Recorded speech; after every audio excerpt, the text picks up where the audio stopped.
Salut tout le monde. Alors aujourd'hui, petite vidéo réaction rapide. J'ai vu un reportage Arte sur YouTube il y a pas longtemps. Alors j'ai pas vu le reportage en entier, mais donc c'était un reportage qui traitait de l'obésité et du rapport entre obésité et sucre. Donc le reportage était clairement à charge contre le sucre, mais je vais pas détailler ce sujet-là, la diabolisation du sucre, etc. Non, en fait, au début du reportage, il était question de débunker, entre guillemets, la théorie de l'excédent calorique, donc de la balance calorique, qui pourrait mener à un surpoids si cette balance est positive, hein.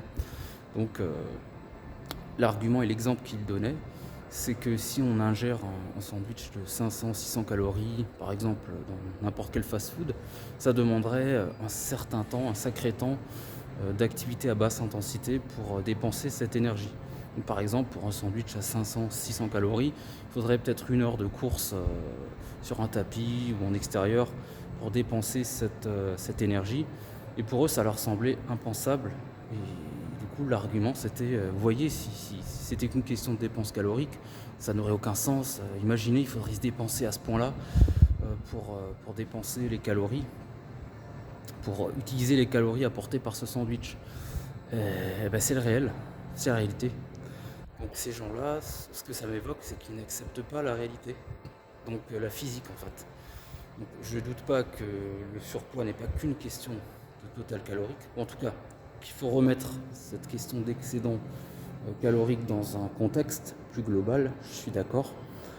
On pourrait même parler du sucre par rapport à ça, je suis d'accord aussi, mais in fine, c'est quand même l'excédent calorique qui va mener au surpoids, au stockage de graisse, etc.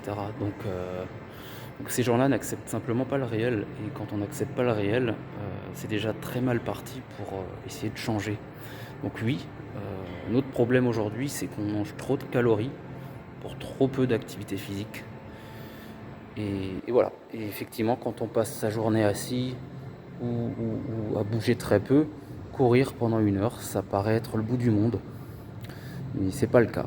Voilà. Et en tout cas, et par contre, ce qui n'est pas du tout, alors je vais utiliser un terme un peu galvaudé, naturel, hein, c'est d'ingérer 500-600 calories avec tellement peu de densité en micronutriments et avec une alimentation qui ne cale pas, avec un volume alimentaire très faible. Ça, par contre, effectivement, ça couplé à une peu d'activité physique, ça mène au surpoids in fine.